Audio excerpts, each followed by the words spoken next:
the overlap in education and training and putting knowledge and skills first as your core thing, and then habits and whatever the competency is, the other ones.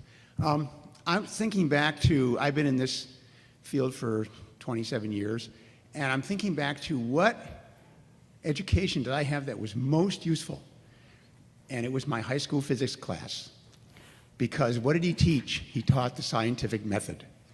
He taught paying attention, observing closely, controlling your variables, making hypotheses, testing them, writing up your conclusions. And this is the kind of skill I use every day as a system administrator. Yeah. And what I know about this router or this operating system, that's really less relevant because there's reference books, I can see that.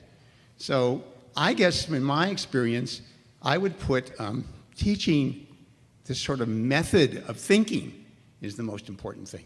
Yeah, no, there's a lot of research to back that up, right?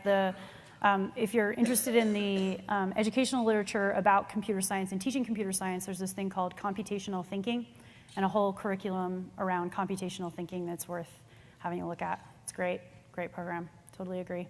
Yes.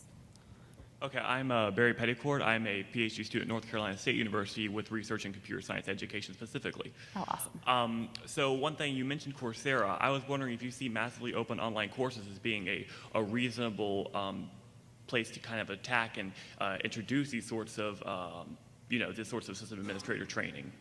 Yes, I definitely do. I think, so my experience with Coursera is that it's a great foundation. It's a great place to start for people, but they really struggle with the details because most of them are coming to these classes without having, they need basically a lot of gaps to be filled in.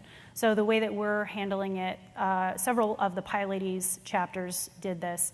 They had students sign up, and we've had about 20 women sign up to take the class together, and then we meet once or it's actually been twice a week. I've been meeting with people for the last 8 weeks to go over the details that are just kind of missed in the class. Because it's a pretty good environment. They have forums where people can ask follow-up questions and stuff like that, but it's really not the same as being able to sit in a room with the other people who are struggling with it and really have people go through the details with you. So I think it's really great. There's actually this great article by Clay Shirky that he just put out talking about how Coursera and edX are going to eat the lunches of all the middle tier universities. It's like sad day in Mudville for all middle tier universities, but really interesting stuff there, and I think he's probably at least partially right about that.